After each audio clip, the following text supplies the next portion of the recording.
thousands of civilians are fleeing Sri Lanka's war zone as troops push deeper into the sliver of territory held by Tamil Tiger rebels.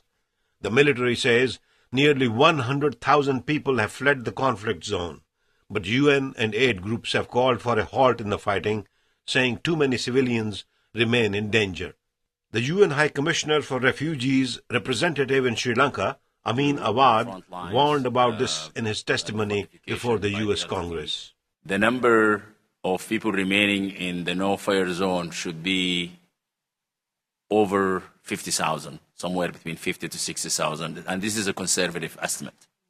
Democratic Congresswoman Donna Edwards called on the US and the international community to do more to help the civilians stuck in the conflict zone.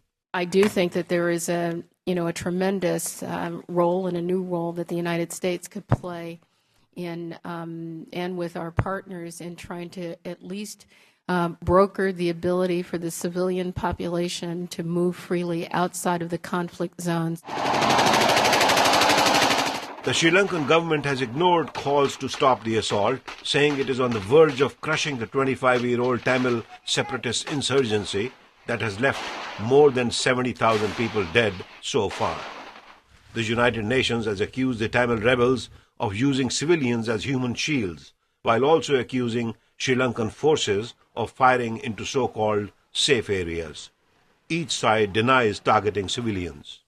But there is no independent verification because reporters are not allowed to cover the war.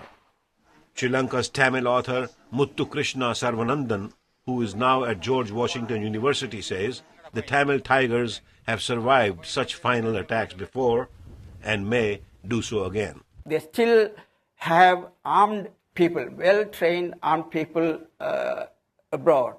So they could still, this is the hope they have, even if the top leadership is eliminated physically in the coming months, that somehow they would come back sometime in the future. Stop killing! It is the Tamils! The fighting has prompted demonstrations in some parts of the world, including in Canada, where protesters called for an end to the Sri Lankan assault.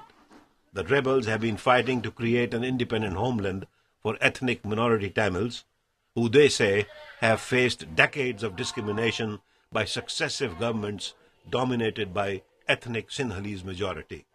However, the United States, the European Union, and other nations consider the Tamil Tigers a terrorist group. Ravi Khanna, VOA News, Washington.